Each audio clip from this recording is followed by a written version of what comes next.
Shalom, salam damai sejahtera bagi kita semua.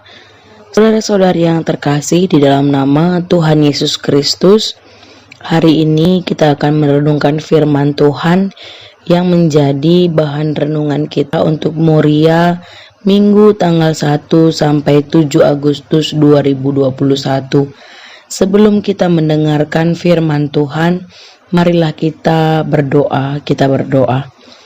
Bapa yang baik, kami mengucap syukur hari ini jikalau Engkau masih memberikan kami kesempatan dan kesehatan sehingga kami dapat menjalani hari kami hari ini.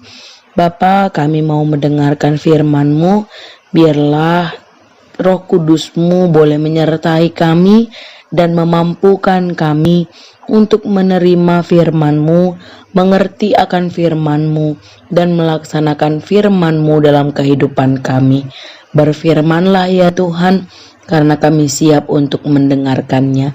Di dalam nama anak-Mu Yesus Kristus, kami berdoa. Amin. Firman Tuhan yang jadi renungan kita pada hari ini diambil dari Daniel 1 ayat 8 sampai dengan 16. Berkata demikian bagi kita semua. Daniel berketetapan untuk tidak menajiskan dirinya dengan santapan raja dan dengan anggur yang biasa diminum raja. Dimintanyalah kepada pemimpin pegawai istana itu supaya ia tidak usah menajiskan dirinya. Maka Allah mengaruniakan kepada Daniel kasih dan sayang dari pemimpin pegawai istana itu. Tetapi berkatalah pemimpin pegawai istana itu kepada Daniel, "Aku takut kalau tuanku raja yang telah menetapkan makanan dan minumanmu berpendapat bahwa kamu kelihatan kurang sehat daripada orang-orang muda lain yang sebaya dengan kamu, sehingga karena kamu aku dianggap bersalah oleh raja." Kemudian berkatalah Daniel kepada penjenang yang telah diangkat oleh pemimpin pegawai istana untuk dan biarlah kami diberikan sayur untuk dimakan dan air untuk diminum. Sesudah itu bandingkanlah perawakan kami dengan perawakan orang-orang muda yang makan dari santapan raja. Kemudian perlakukanlah hamba-hambamu ini sesuai dengan pendapatmu. Didengarkannyalah permintaan mereka itu. Lalu diadakanlah percobaan dengan mereka selama 10 hari. Setelah lewat 10 hari, ternyata perawakan mereka lebih baik dan mereka kelihatan lebih gemuk daripada semua orang muda yang telah makan dari santapan raja. Kemudian penjenang itu selalu mengambil makanan mereka dan anggur yang harus mereka minum, lalu memberikan sayur kepada mereka. Amin. Sedemikian jauh firman Tuhan yang jadi renungan kita pada hari ini. Saudara-saudari yang terkasih di dalam nama Tuhan Yesus Kristus, yang menjadi bahan renungan kita hari ini menceritakan tentang kehidupan Daniel dan ketiga temannya yang ditawan ke Babel. Mereka terpilih untuk menerima pendidikan khusus, dan sebagai tawanan mereka tidak berhak mengatakan tidak. Harus mereka taati belajar bahasa, huruf dan tulisan serta pengetahuan akan Babel. Dipaksa juga memakai nama Babel. Mereka hanya bisa diam dan menerima. Mungkin bagi keempat pemuda yang saleh, belajar bahasa, huruf, tulisan Babel tidak akan menggoyahkan iman mereka. Diberikan nama Babel juga tidak dapat memutuskan hubungan mereka dengan Tuhan. Sampai pada dituntut makan santapan raja, mereka dengan serta-merta menolak. Dengan hal ini, penulis Alkitab hendak memberitahukan kepada kita, keempat orang ini aslinya sama sekali tidak pernah melupakan identitas diri sendiri sebagai umat Israel. Mereka dengan gigih menolak untuk kompromi atas iman, dengan jelas mengetahui apa yang boleh dilakukan dan apa yang tidak boleh dilakukan. Dan pada saat itu, saudara-saudari yang terkasih, Daniel berkepan untuk tidak menajiskan dirinya dengan santapan raja, dengan anggur yang biasa diminum raja.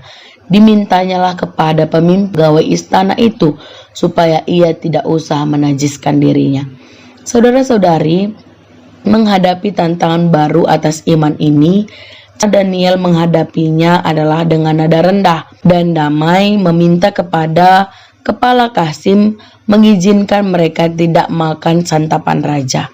Sebenarnya bertindak demikian adalah sangat beresiko, dan dari reaksi kepala Kasim dapat diketahui keseriusan keadaan itu. Aku takut kalau tuanku raja, sehingga aku dianggap bersalah oleh raja. Tidak hanya demikian, siapa tahu kepala Kasim tidak akan menggugat mereka bahwa mereka pernah melawan perintah raja. Tetapi penulis kitab sejak awal menunjukkan bahwa Allah mengaruniakan kepada Daniel kasih dan sayang dari pemimpin pegawai istana tersebut.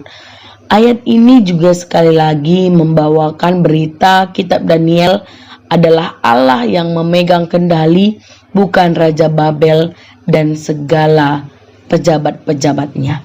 Walaupun permintaan Daniel ditolak kepala Kasim, tetapi ia belum putus asa. Sebaliknya, ia memohon kepada penjenang yang diangkat oleh kepala Kasim agar memberikan 10 hari masa percobaan.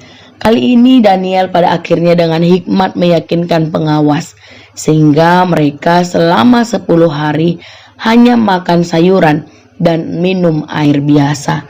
Dan kita bisa baca bersama-sama saudara-saudara yang terkasih, hasilnya luar biasa. Dan ini adalah nyata di mana sebuah mujizat telah terjadi. Dengan hikmat dan iman, Daniel dan ketiga temannya juga sang penjenang bersama-sama menyaksikan perbuatan Allah yang ajaib. Mujizat ini membuat keempat orang selama masa pendidikan 3 tahun telah terhindar penajisan dari makanan dan minuman. Saudara-saudari yang terkasih, di dalam Alkitab tidak sedikit contoh jatuh tersandung karena nafsu atas makanan. Sangat beralasan untuk percaya bahwa santapan raja dan anggur pasti jauh lebih sedap dimakan dibandingkan sayuran dan air biasa. Ditambah lagi, ini adalah perintah raja. Bagaimana juga bisa menolak? Tetapi saudara-saudara yang terkasih, apa yang lebih penting dipandang berharga oleh Daniel dan juga ketiga temannya adalah identitas diri sendiri sebagai umat Allah. Dalam situasi yang tidak mengizinkan kehendak mereka sendiri, mereka tetap bersandar kepada Allah, memakai hikmat yang datang dari atas dan mempertahankan kesetiaan serta kesucian. Saudara-saudari yang terkasih di dalam nama Tuhan Yesus Kristus, sebagai gereja, GBKP beserta dengan jemaatnya juga saat ini sedang mempertahankan ajaran-ajaran agama, terlebih-lebih juga ajaran-ajaran yang benar tentang gereja.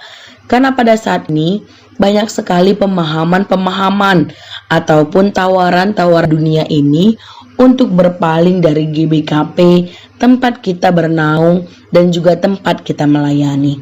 Saudara-saudari yang terkasih, apalagi di zaman yang modern ini, ketika anak-anak juga bisa melihat video khotbah dari gereja-gereja yang lain ataupun debat-debat agama yang dilakukan di media-media sosial. Tapi sebagai orang tua, khususnya kita sebagai ibu, apa yang harus kita lakukan?